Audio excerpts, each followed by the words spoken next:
আমরা এখানে যত হিন্দু মুসলিম দাঁড়িয়ে আছি, বসে আছি, ধরা আমরা পড়বই।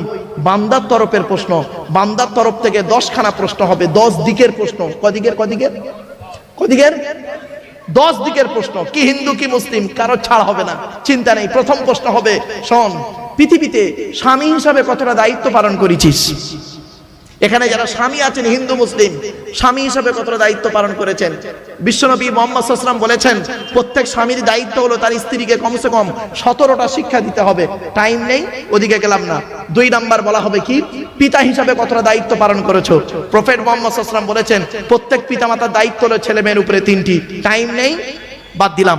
3 নাম্বার, ছেলে হিসাবে কতটা দায়িত্ব পালন করেছিলিস? পিতামাতার সেবা যত্ন করেছিলিস?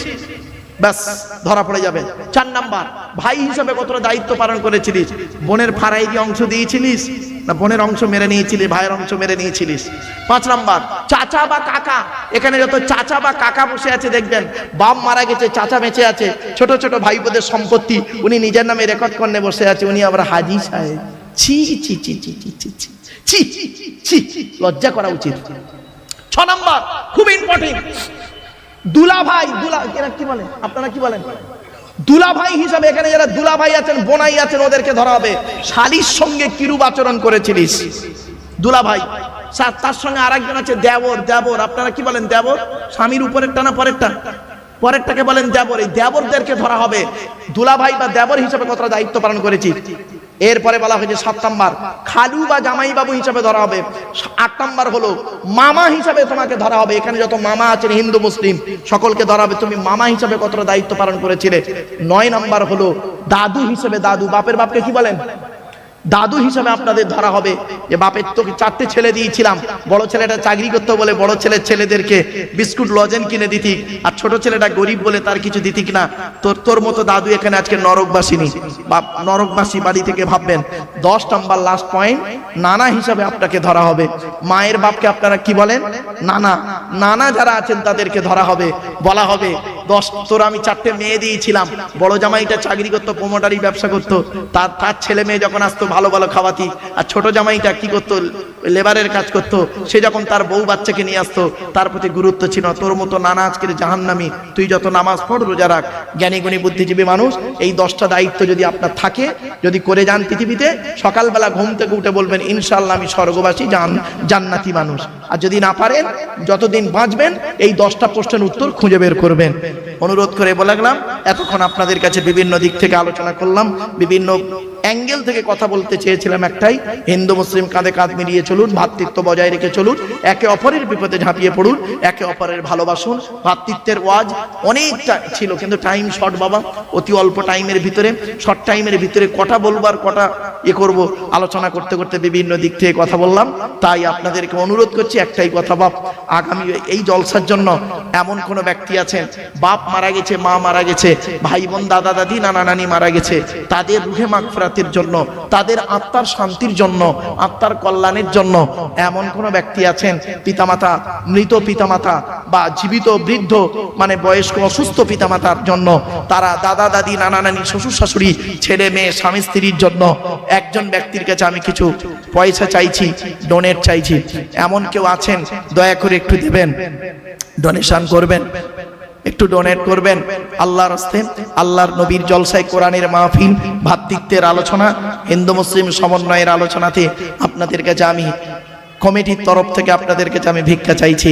একজন ব্যক্তি কেউ আছেন মসজিদের জন্য এবং এই জলসার জন্য, একজন ব্যক্তির কাছে আমি বেশি চাইনি ভাই, আপনাদের তো আল্লাহ অর্থ দিয়েছে অনেক, টাকার হিসাব নাই। কারণ আজ থেকে 50 বছর আগে এই অবস্থা আপনাদের এখানে ছিল না, রাজারহাট 50 বছর আগে এমন ছিল না। বৃদ্ধ মানুষদের জিজ্ঞাসা করবেন 50 বছরের ভিতরে সৃষ্টিকর্তা এই রাজারহাটকে কি বানিয়ে দিল, সেটা বাস্তবেই দেখতে পাচ্ছেন। তাই আপনাদের কাছে আমি করজোড়ে নিবেদন করছি, সৃষ্টিকর্তা বলছেন, তুই টাকা পয়সা সম্পদগুলোকে তুই আমার রাস্তায় দান করে যা, তাহলে কবরে শুয়ে শুয়ে সওয়াব পাবি। বাপ মারা গেছে, যাদের বাম্মা মারা গেছে তাদের নামেও দান করুন, বৃদ্ধ পিতামাতা, অসুস্থ পিতামাতার জন্য দান করুন।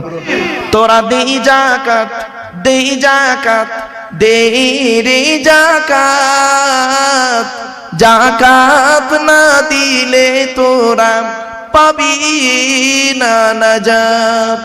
ধনী তোমরা খাবে সুখে, গরিব গুলো মরবে দুঃখে, গজব দিবেন তাদের উপর স্বয়ং খোদা পাক। তোরা দে যাকাত, দে যাকাত, দে রে যাকাত, যাকাত না দিলে তোরা পাবি না নাজাত। দুনিয়াতে তোর কত বাড়ি ছিল, অনেক টাকা করি, দুনিয়াতে তোর কত গাড়ি ছিল, অনেক টাকা করি, আখিরাতে দেখবি গিয়ে শুধুই খালি হাত।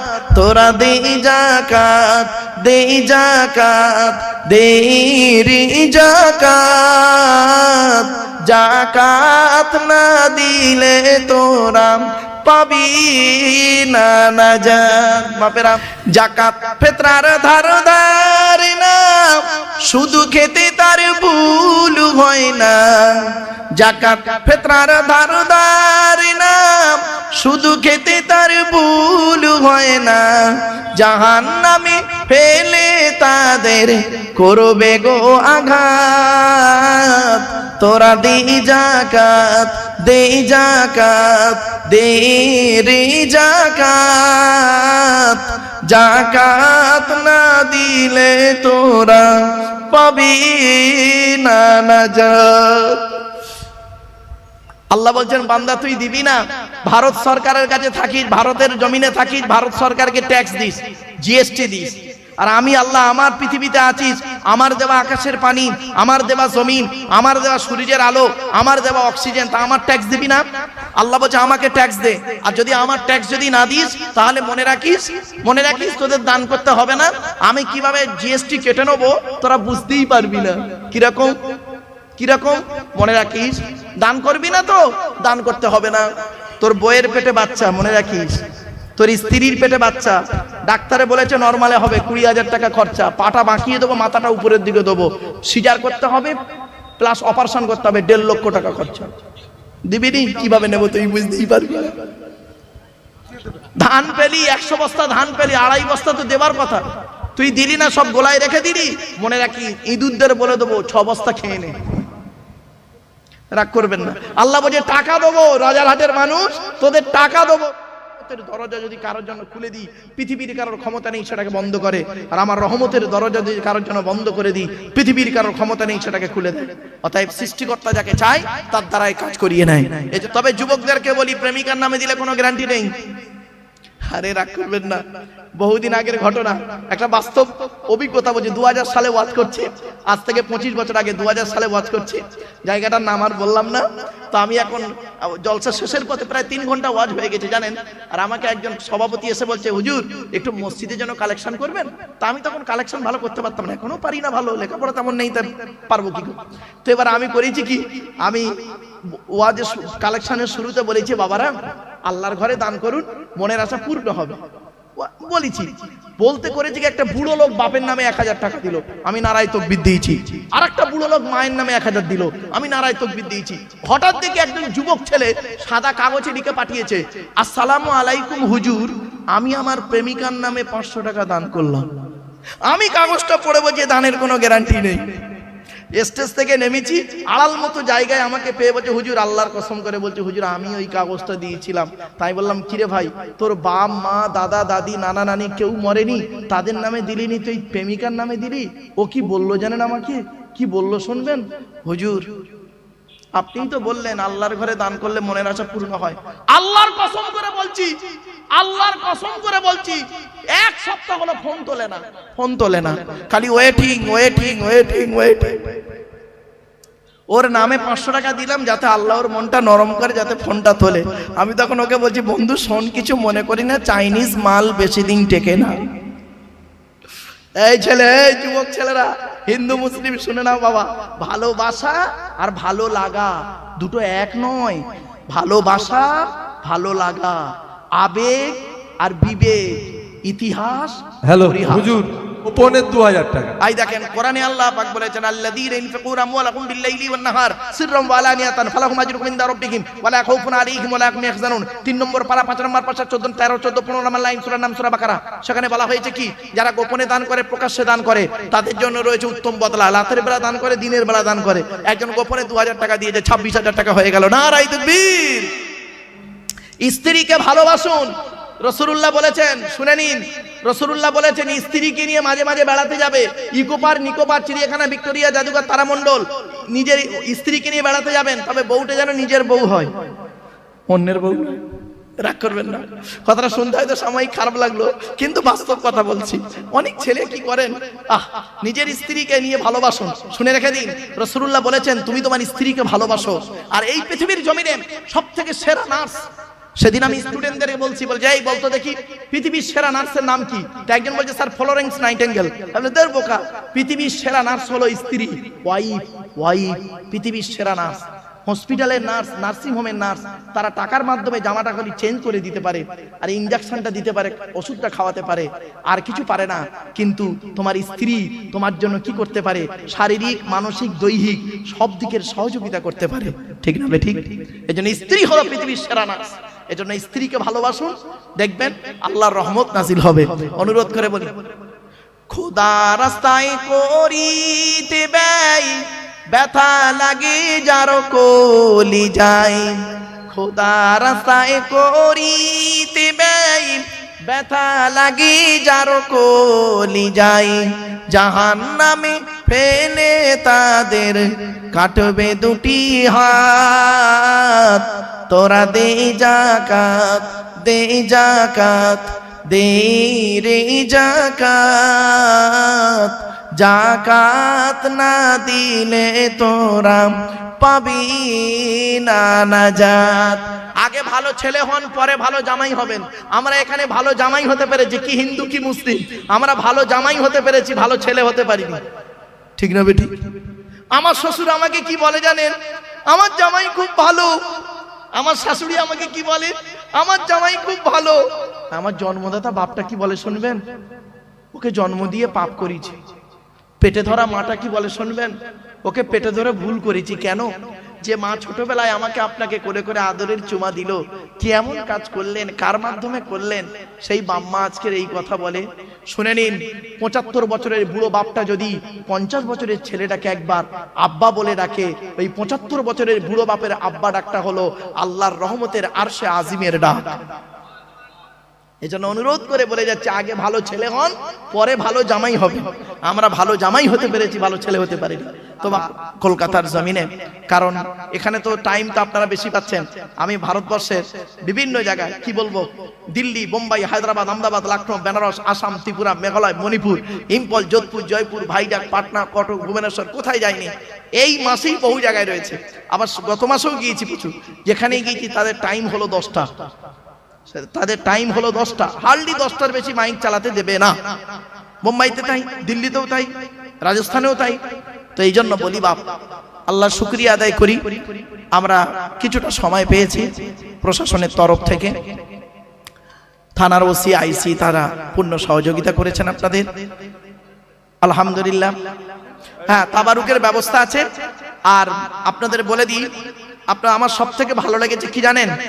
চিকেন বিরিয়ানির ব্যবস্থা আছে। মনে রাখবেন, আমরা প্রত্যেক ধর্মকে শ্রদ্ধা সম্মান করি, কারণ প্রত্যেকের ধর্মের ধর্মস্থান, ধর্মগ্রন্থ সেই ধর্মের মানুষের কাছে অতি পবিত্র। এজন্য বাবা, কোনোদিন কোনো ধর্মকে কটূক্তি করবেন না, কোনো ধর্মগ্রন্থকে নিয়ে বাজে মন্তব্য করবেন না, কোনো ধর্মযাজককে নিয়ে বাজে মন্তব্য করবেন না। মনে রাখবেন, প্রত্যেক ধর্মের মানুষ সেই ধর্মস্থান, ধর্মগ্রন্থ সেই ধর্মের মানুষের কাছে অতি পবিত্র। এজন্য আমার সব থেকে ভালো লেগেছে ভাইয়েরা চিকেন বিরিয়ানি করেছেন, তাবারুক আপনাদের দেওয়া হবে।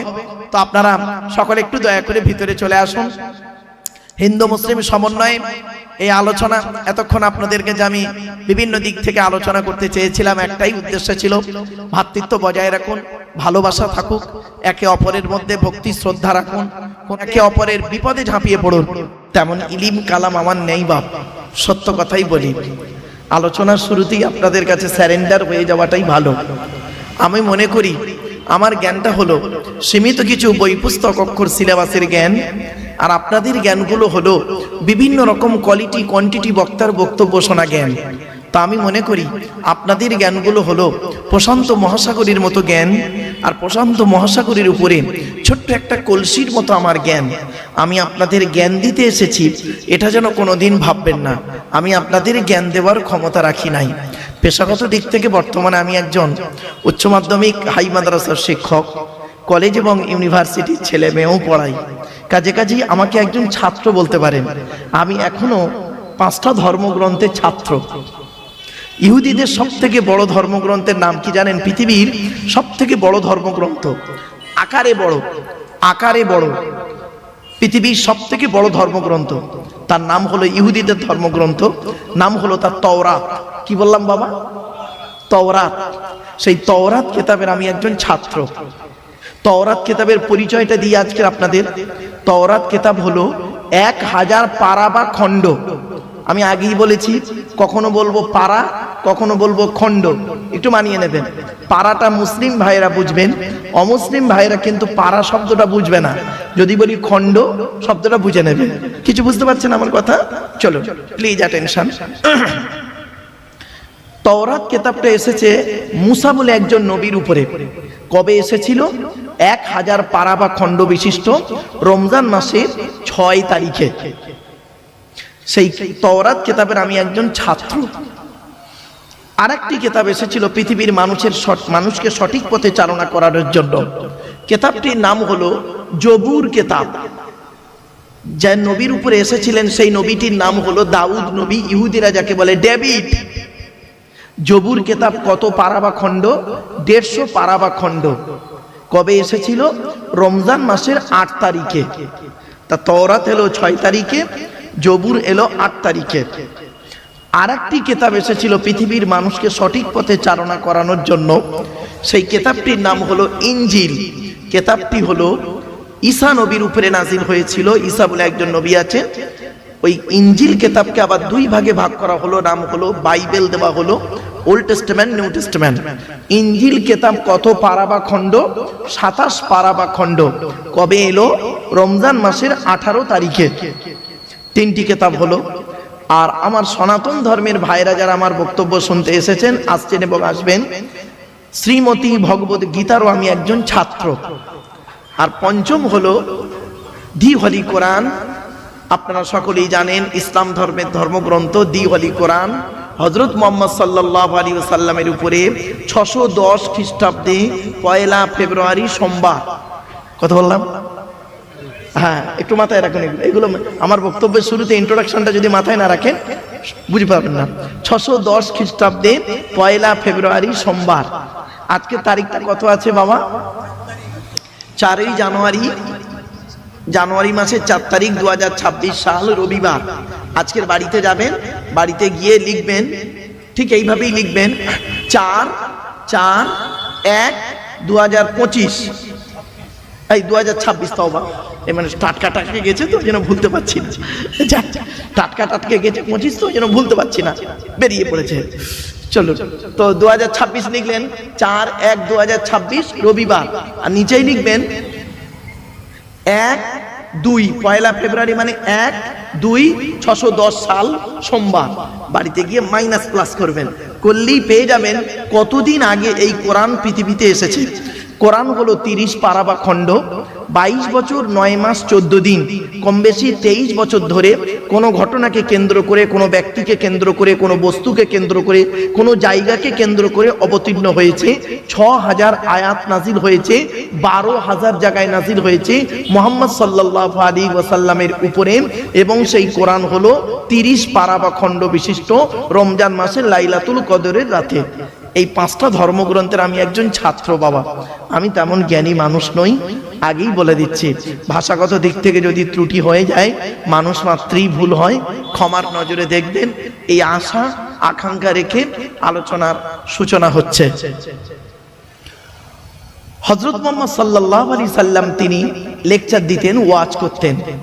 কবে ওয়াজ করতেন? হাদিসটা আপনি কোথায় পাবেন? এই কথাটা রেফারেন্সটা আপনি কোথায় পাবেন? এটা পাবেন কোরআনের পরেই যে কিতাবটাকে ইসলাম ধর্মের মানুষেরা গুরুত্ব দেয় সেই কিতাবটির নাম হলো বুখারী শরীফ। কি বললাম বাবা? বুখারী শরীফে আপনি হাদিসটা পাবেন এবং এই হাদিসটা মিশকাতেও পাবেন। এই বাক্যগুলো, এই ঘটনাটি কে বর্ণনা করছেন? হযরত মুহাম্মদ সাল্লাল্লাহু আলাইহি সাল্লামের একজন সঙ্গী সাহাবী, নাম হলো তার আব্দুল্লাহ ইবনে মাসউদ রাদিয়াল্লাহু তাআলা আনহু। তিনি বলছেন হযরত মুহাম্মদ সাল্লাল্লাহু আলাইহি সাল্লাম তিনি আমাদেরকে লেকচার দিতেন, নসিহত করতেন, ওয়াজ করতেন। কবে? শুনে নিন। বৃহস্পতিবার দিনগত রাতে ইশার নামাজের পরে সাহাবীদেরকে নিয়ে গায়ে গায়ে বসে টু দি পয়েন্টের উপরে নবীজি আমাদের ওয়াজ করে শোনাতেন। তাহলে 5টা পয়েন্ট নবীজি ওয়াজ করতেন কোন বারে? জোরে বলুন। তাহলে ওয়াজের উত্তম রাত কোনটা? বৃহস্পতিবার দিনগত রাত। 2 নাম্বার, নবীজি বৃহস্পতিবার দিনগত রাতে ওয়াজ করতেন। কখন করতেন? ইশার নামাজের পর। 2টো পয়েন্ট। দ্বিতীয় পয়েন্ট, 3 নাম্বার পয়েন্ট কি? নবীজি কাদেরকে নিয়ে ওয়াজ করতেন? সঙ্গী সাহাবীদেরকে নিয়ে ওয়াজ করতেন। 4 নাম্বার পয়েন্ট, সাহাবীরা কিভাবে বসতেন? গায়ে গায়ে বসতেন। আপনারা কিভাবে বসেছেন? পুরো ভারতের ম্যাপ করেছেন। দেখুন, উত্তরপ্রদেশ হয়ে উড়িষ্যা, উত্তরপ্রদেশ, ছত্তিশগড় হয়ে এদিকটা হয়ে ঠিক এই দিকটা গিয়ে না, ঠিক আসাম ত্রিপুরায় গিয়ে পৌঁছে গেছে। এই দুটো মেঘালয় পড়ে আছে পুরো। দেখুন, এজন্য আমি আপনাদেরকে ভারতের ম্যাপ না করে পশ্চিম বাংলার ম্যাপটা করার জন্য অনুরোধ করছি। I request for you, son of mine, excuse me. আলোচনার শুরুতেই আপনাদেরকে আমি একটু রিকোয়েস্ট করছি, বাবা একটু আগিয়ে আগিয়ে আসা যাবে? বাপ একটু আগিয়ে আগিয়ে গায়ে গায়ে বসুন না, একটু আগিয়ে আগিয়ে আসুন, গায়ে গায়ে গায়ে গায়ে বসুন, মিলে মিলে মিলে মিলে বসুন। আসুন টু দি পয়েন্টের উপরে। আসলে হাতে খুব সময়, খুব সংক্ষিপ্ত, খুব শর্ট টাইমের ভিতরে তো কিভাবে আলোচনাটাকে গুছাবো তাই চিন্তা করছি। চলুন এবার আসছি নবীজি কিভাবে ওয়াজ করতেন। টু দি পয়েন্টের উপরে বুঝিয়ে বুঝিয়ে ওয়াজ করতেন। তো আজকে আমি আপনাদেরকে শর্ট টাইমের ভিতরে টু দি পয়েন্টের উপরে কথাগুলো বলার চেষ্টা করবো ইনশাআল্লাহ। আপনারা একটু বোঝার চেষ্টা করবেন। আচ্ছা, ওয়াজটা কি আগে একটু শুনে নিন। আমরা যে ধর্মীয় আলোচনা করি, এটা ওয়াজটা কি? শুনে বুঝে প্র্যাকটিক্যাল করার নাম হলো ওয়াজ। কি বললাম বাবা? হ্যাঁ, শুনতে হবে, বুঝতে হবে। আমি যেটা বলবো আপনি শুনলেন, শোনার পর আপনি বুঝবেন কথাটা ঠিক বললো না ভুল বললো। শুনে বুঝে এবার আপনার ব্রেনকে প্রশ্ন করুন প্র্যাকটিক্যাল করার কাজ আছে কিনা। যদি আপনি করেন তাহলে ভালো। ছোট্ট একটা উদাহরণ দিচ্ছি বোঝার জন্য আপনাদেরকে। আচ্ছা, আমরা সবাই এখন বর্তমানে যারা বসে আছি, আমরা সবাই বাঙালি মানুষ, বাংলার মানুষ, আমরা সবাই বাংলা ভাষাই জানি। এখন ধরুন আমরা আমেরিকায় যাব। আমেরিকায় যেতে গেলে আমেরিকার ল্যাঙ্গুয়েজটা কি আছে? ইংলিশ, তাই তো বাবা? এখন তো আমাদের মধ্যে সকলে তো ইংরাজি ভাষা জানে না। এখন আমেরিকায় যেতে গেলে আমাদের কি দরকার হবে? 2টো জিনিসের প্রয়োজন। অজানা দেশে যেতে গেলে সেই দেশের একটা গাইড বুক লাগবে, আর সেই দেশের একটা গাইডার লাগবে। ঠিক না বে ঠিক? আমার ভাষা বুঝতে পারছেন? সেই দেশের একটা গাইড বুক আর সেই দেশের একটা গাইডার, এই 2টো জিনিস হলে ওই দেশটাকে আমরা ভালো করে ঘুরতে পারবো। ঠিক কিনা? বাহ, কত সহজে বুঝে ফেললেন। এবার কোরআনের দলিল দিয়ে আপনাদের রেফারেন্স দিয়ে বোঝাচ্ছি, শুনুন। কোরআনের 14 নম্বর পারা বা খণ্ডে 14 নম্বর পৃষ্ঠাতে 12 নম্বর লাইনে সূরার নাম সূরা নাহলে বলা হয়েছে, ওয়াল্লাহু আখরাজাকুম মিন বুতুনি উম্মাহাতিকুম লা তা'লামুনা শাইয়া ওয়া জাআলা লাকুমুস সামআ ওয়াল আবসারা ওয়াল আফইদা লাআল্লাকুম তাশকুরুন। সহজ সরল বাংলা মানেটা কি? সৃষ্টিকর্তা বলছেন, আমি তোদেরকে তোদের মায়ের পেটের ভিতর থেকে বের করেছি। লা তা'লামুনা শাইয়া, পৃথিবীর কোনো ভাষাই তোরা জানতিস না। ওয়া জাআলা লাকুমুস সামআ, শোনার জন্য কর্ণ দান করেছি। কি আর কি করেছি? দেখার জন্য চক্ষু দান করেছি। ওয়াল আফইদা, বোঝার জন্য হৃদয় দান করেছি। কেন? লাআল্লাকুম তাশকুরুন, যাতে করে এই পৃথিবীতে আমার কৃতজ্ঞতা যাপন করিস। জোরে বল। এবার আসছি, আমরা মায়ের পেটের ভিতরে ছিলাম। হিন্দু মুসলিম নো ডিভাইডেড। আমরা মায়ের পেটেই সকলে ছিলাম। মায়ের পেটে যখন ছিলাম 10 মাস 10 দিন, মায়ের পেট থেকে পৃথিবীর মুখ যেদিন দেখলাম, এই পৃথিবীর পরিবেশের সঙ্গে আমাদের শরীর শুট করছিল না। আস্তে আস্তে আস্তে আস্তে শুট হয়ে গেল। শুট হয়ে গেল। হওয়ার পরে সৃষ্টিকর্তা বলছেন, তোকে আমি একা পাঠাইনি, দুটো জিনিস দিয়ে পাঠিয়েছি। এই পৃথিবীতে কিভাবে চলবি চলার জন্য একটা গাইড বুক পাঠিয়েছি, আর সাথে সাথে গাইড বুকটা বুঝতে না পারলে গাইডারও পাঠিয়েছি। গাইড বুকটার নাম হলো দি হলি কোরআন, আর গাইডারটার নাম হলো মুহাম্মদ সাল্লাল্লাহু আলাইহি সাল্লাম। এখন যদি আমরা গাইড বুক আর গাইডার এই দুটোকে যদি ফলো করি তাহলে আমাদের কোনো প্রবলেম হবে না, ঠিক না বেঠিক? বাস আরেকটা উদাহরণ দিচ্ছি বোঝার জন্য বাপেরা। কম্পিউটারের যুগ, আধুনিক বিজ্ঞান এখন কম্পিউটার নিয়ে পড়ে আছে, ঠিক না বেঠিক? তো কম্পিউটার শিখতে গেলে দুটো জিনিস লাগে। একটা হলো কি জানেন? কম্পিউটার শিখতে গেলে দুটো জিনিস কি? একটা হলো থিওরি আর একটা হলো প্র্যাকটিক্যাল, তাই তো বাপ? Theory practical. তো ইসলামে দুটো জিনিস আছে, থিওরি প্র্যাকটিক্যাল। ইসলামে থিওরিটার নাম কোরআন আর প্র্যাকটিক্যালটার নাম হলো মুহাম্মদ সাল্লাল্লাহু আলাইহি সাল্লাম। কোরআনে বলা হয়েছে নামাজ কায়েম করো, কিভাবে কায়েম করবেন, কিভাবে পড়বেন, প্র্যাকটিক্যাল করে মুহাম্মদ সাল্লাল্লাহু আলাইহি সাল্লাম দেখিয়ে গেলেন। কোরআনে বলা হয়েছে রোজা রাখো, কিভাবে রাখবেন, প্র্যাকটিক্যাল করে মুহাম্মদ সাল্লাল্লাহু আলাইহি ওয়াসাল্লাম দেখিয়ে গেলেন। কোরআনে বলা হয়েছে নাপাক থেকে পাক হও, পবিত্রতাকে অপবিত্র থেকে পবিত্রতা অর্জন করো, কিভাবে করবেন, প্র্যাকটিক্যাল করে মুহাম্মদ সাল্লাল্লাহু আলাইহি ওয়াসাল্লাম দেখিয়ে গেলেন। কোরআনে বলা হয়েছে মানুষের সঙ্গে ভালো আচরণ করো, কিভাবে করবেন, প্র্যাকটিক্যাল করে দেখিয়ে গেলেন মুহাম্মদ সাল্লাল্লাহু আলাইহি ওয়াসাল্লাম। তো আজকে যদি আমরা এই থিওরি আর প্র্যাকটিক্যাল এই দুটোকে নিয়ে যদি চলি তাহলে আমাদের কোনো সমস্যাই থাকবে না, ঠিক না বেঠিক?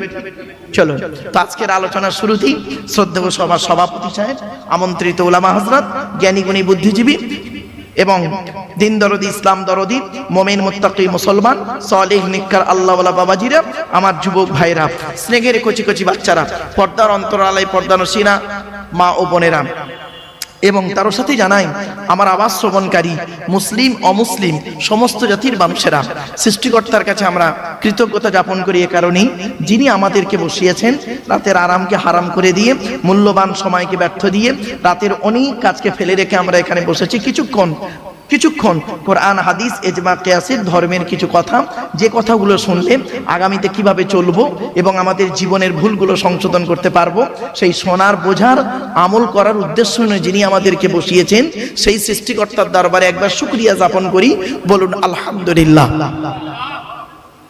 এবার আসছি, আমার সাথে সাথে একটু দয়া করে বলুন সুবহানাল্লাহি ওয়া বিহামদিহি সুবহানাল্লাহিল আযীম। এটি হলো বুখারী শরীফের শেষ হাদিস, আর বুখারী শরীফের প্রথম হাদিস হলো ইন্নামাল আ'মালু বিন্নিয়াত। এর বাংলা অর্থ হচ্ছে প্রত্যেকটা কাজ তার নিয়তের উপরে নির্ভর করে। তাই এতগুলো জ্ঞানী গুণী বুদ্ধিজীবী মানুষ আপনারা এসেছেন, আপনাদের অন্তরে একটা নিয়ত বা উদ্দেশ্য আছে। আমি অধম আব্দুল্লাহ গিল মারুফ, তেমন ইলিম নেই, তেমন জ্ঞান নেই, আল্লাহ পাক আমাকে এখানে আনিয়েছেন, আমারও অন্তরে একটা নিয়ত বা উদ্দেশ্য আছে। আমার নিয়তটা আপনারা কেউ জানেন না, আপনাদের নিয়তটা আমিও জানি না।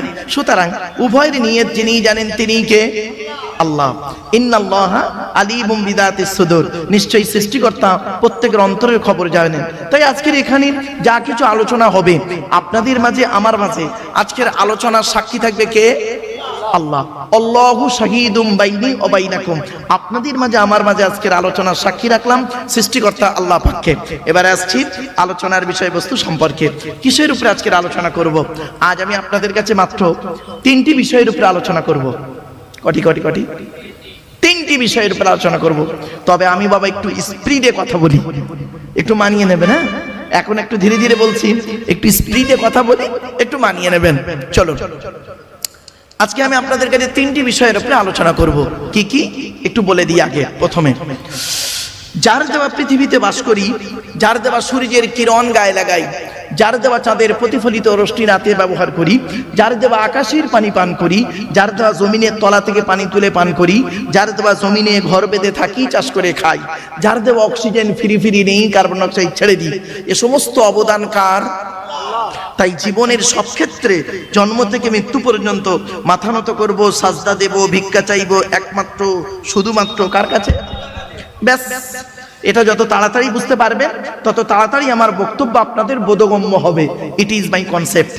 তাই আজকের প্রথম আলোচনার টপিক হবে সৃষ্টিকর্তার বায়োডাটা, সৃষ্টিকর্তার পরিচয়, আল্লাহর পরিচয়।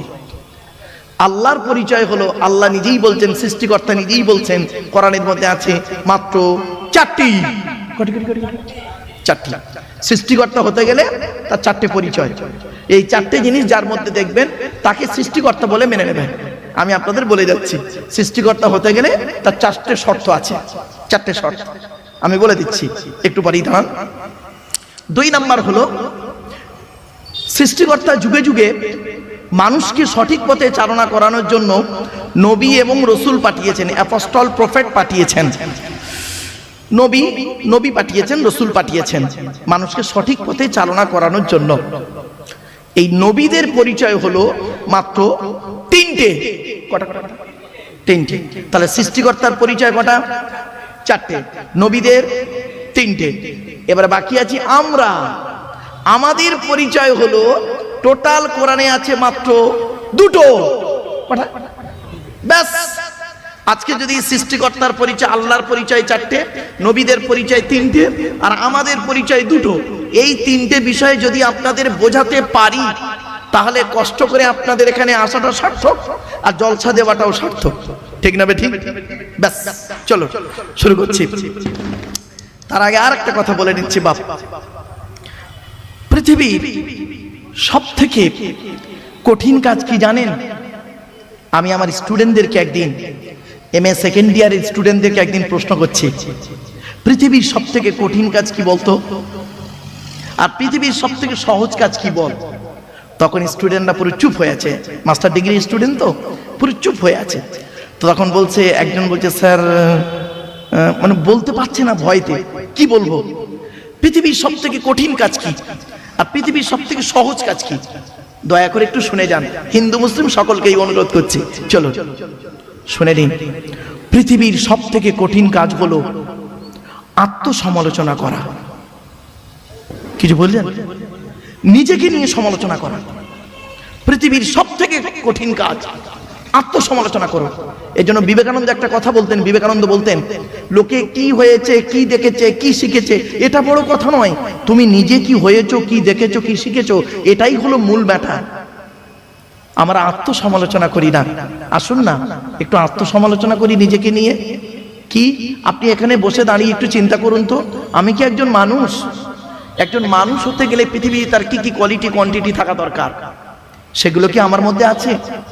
একজন মানুষ হতে গেলে তার কি কি দায়িত্ব পৃথিবীতে সৃষ্টিকর্তা দিয়েছে, সেগুলো কি আমার মধ্যে আছে? আসুন একটু আত্মসমালোচনা করি। পৃথিবীর সব থেকে কঠিন কাজ হলো আত্মসমালোচনা করা, আর এটা করলে খুব নেকি হয়, নেকি হয়, নেকি হয়, পুণ্য হয়। আর পৃথিবীর সব থেকে সহজ কাজ কি জানেন? পর সমালোচনা করা, পর সমালোচনা করা। এটা করলে গুনাহ। ওর বাড়ি গিয়েছিল দুধ কিনে খাও, ওর বাড়ি গিয়েছিল দুধ কিনে খাইনি। আসলে আমরা এমন মানুষ না, আমরা এমন মানুষ না, নিজের পাপের বাটখারা দিয়ে অন্যের পাপ ওজন করি। কিছু বুঝতে পারছেন? নিজের পাপের বাটখারা দিয়ে, মানে নিজে পাপ করে করে করে করে না একটা বড় বাটখারা করে ফেলেছি। বাটখারা, আপনারা বাটখারা বলেন তো নাকি? হ্যাঁ, নিজের পাপের বাটখারা দিয়ে নিজের পাপ কোনোদিন আমরা ওজন করিনি, মাপিনি, অন্যের পাপ ওজন করে। আমরা এমন মানুষ, আমরা এমন মানুষ না। দুধওয়ালাকে বলি, এই দুধে জল দিসনি তো, আর মদে জল মিশিয়ে খাই। আমরা এমন মানুষ না। 100 টাকা চোরকে, 100 টাকা চোরকে গাছে বেঁধে মারি, 1000 কোটি টাকার চোরকে স্টেজে তুলে ফুলের তোড়া দিয়ে সংবর্ধনা জানিয়ে স্যালুট জানাই। ঠিক না বেঠিক? আমরা এমন মানুষ না। চালনি বোঝেন? চালনি, আপনারা কি বলেন? আটা চালে মা বোনেরা হিন্দু মুসলিম কি বলেন? চালন, চালন, ওই হলো, নেন চালন। আচ্ছা, চালনের পিছনে ছিদ্র কটা বলুন না? অসংখ্য। আর সূচের পিছনে ছিদ্র কটা? একটা। তো চালন একদিন সূচকে বলছে, কে বলছে? চালন কাকে বলছে? সূচকে। চালন সূচকে বলছে, তোর পিছনে ছিদ্র কেন রে? তা সূচ কি উত্তর দেবে? আপনারাই বলুন। চালন সূচকে বলছে, তোর পিছনে ছিদ্র কেন বল? তা সূচ কি উত্তর দেবে? আমার তো একটা, তোর 1000টা। এজন্যই বললাম বাবা, মাইকের সামনে এসে কিছু বলে দেবার নাম বক্তা নয়। নেভার। মাইকের সামনে এসে কিছু বলে দেবার নাম বক্তা নয়। তিনটে জিনিস কোনোদিন ব্যাকে আসে না। এক নাম্বার, ধনুক থেকে তীরটা বের হয়ে গেলে ওই তীরটা আর কোনোদিন ব্যাকে আসে না। দুই নাম্বার, দেহ থেকে আত্মাটা বের হয়ে গেলে ওটা আর পৃথিবীতে রিটার্ন দেওয়া হয় না। তিন নাম্বার, জবান থেকে কথা বের হয়ে গেলে ওটা আর কোনোদিন রিটার্ন আসে না। এই জন্য মনে রাখবেন, ছোট্ট একটা উদাহরণ দিচ্ছি, রাগ করবেন না কেউ, প্লিজ রেগে যাবেন না, আমাকে ভুল বুঝবেন না। প্রাইমারি স্কুলের একজন টিচার, তিনি ক্লাস 1-এ গিয়ে একটা ক্লাস করেন 40 মিনিট, মাস গেলে তার স্যালারি হয় 30 থেকে 40,000 টাকার মধ্যে। ক্যালকাটা ইউনিভার্সিটির একজন লেকচারার, তিনি MA সেকেন্ড ইয়ারে গিয়ে একটা ক্লাস করেন 40 মিনিট, মাস গেলে তার মাইনে হয় 1,40,000 থেকে 50,000 টাকা। Between far difference. একটু বাড়ি থেকে ভাববেন, অনুরোধ করে বলে যাচ্ছি, আসুন টু দি পয়েন্টের উপরে কথাগুলো বলার একটু আমার সুযোগ দিন। আর আপনাদের কাছে আমার রিকোয়েস্ট, হিন্দু মুসলিম জৈন ব্রাহ্মণ খ্রিস্টান কুলি সাঁওতাল বাগদি দুলে জাতি ধর্ম বর্ণ নির্বিশেষে আসুন আমরা আলোচনা করি। দেখি না ধর্ম কাকে বলে, ধর্ম কি বলে একটু দেখি। চলুন ছোট্ট একটা উদাহরণ দিচ্ছি। যেদিন আমরা মায়ের পেট থেকে এসেছিলাম, প্রত্যেকেরই একটাই নাম দিয়েছিল ডাক্তাররা। কটা নাম? একটা নাম দিয়েছিলেন। হিন্দু মুসলিম সকলের ডাক্তাররা একটাই নাম দিয়েছিলেন, কি বলতে পারেন? বেবি। বেবি, শিশু, শিশু। আর ব্র্যাকেটে লিখেছিল কি জানেন? M অথবা F, মেল বা ফিমেল, কোনো নাম ডাক্তাররা দেয় না। তো আমরা যখন মায়ের পেট থেকে এলাম হিন্দু মুসলিম, একটাই নাম দিয়েছিল ডাক্তার, বেবি, শিশু। আর যেদিন আমরা মারা যাব হিন্দু মুসলিম, একটাই নামে লোক ডাকবে, কি জানেন? লাশ। কি বললাম? কি বললাম? লাশ। লাশ, লাশ। বুঝতে পারছেন? মনে রাখবেন, আমাদের প্রত্যেকের, হিন্দু মুসলিম সবাই আসার রাস্তাটা ছিল একটা, যাওয়ার রাস্তা বিভিন্ন। আসার রাস্তা একটা, কি? বাপের পৃষ্ঠ হতে মায়ের পেটে থেকে পৃথিবীতে এলাম। যাওয়ার রাস্তা বিভিন্ন হয়ে গেছে। কিরকম? কেউ গিয়েছে শ্মশানে, কেউ গিয়েছে কবরে, কেউ গিয়েছে গর্তে, বিভিন্ন জায়গায়। আসার রাস্তাটা আমাদের এক, যাওয়ার রাস্তাটা কিন্তু আমাদের আলাদা। আসুন না, সৃষ্টিকর্তার আরাধনা উপাসনার পদ্ধতিটা আমাদের আলাদা হতে পারে। মানুষ হিসেবে প্রত্যেকেই কিন্তু আমরা আদমের সন্তান, ঠিক না? ঠিক। চলো একটা একটা করে আমি আপনাদেরকে তুলে ধরছি। সৃষ্টিকর্তার পরিচয় কটা বলেছিলাম বাবা? 4টে। সৃষ্টিকর্তা নিজেই বলছেন, কুল, হে নবী আপনি বলুন, কুল, নবী বলুন, হুয়াল্লাহু আহাদ, সে সৃষ্টিকর্তা হলেন একক। 2 নাম্বার, আল্লাহু সামাদ, সৃষ্টিকর্তা হলেন অমুখপেক্ষী। যিনি সৃষ্টিকর্তা হবেন তিনি কারোর মুখপেক্ষী হবেন না। সৃষ্টিকর্তা আমরা সবাই তার মুখপেক্ষী, ঠিক না বেঠিক? 3 নাম্বার, লাম ইয়ালিদ ওয়া লাম ইউলাদ, সৃষ্টিকর্তা কাউকে জন্ম দেয়নি আর সৃষ্টিকর্তাকেও কেউ জন্ম দেয়নি। 4 number, it is very very important, কি? ওয়া লাম ইয়াকুল লাহু কুফুয়ান আহাদ, সৃষ্টিকর্তার সমকক্ষ কেউই নেই। এই হলো সৃষ্টিকর্তার 4টে পরিচয়। এই 4টে পরিচয় যার মধ্যে পাবেন, আপনি তাকে সৃষ্টিকর্তা বলে মেনে নেবেন।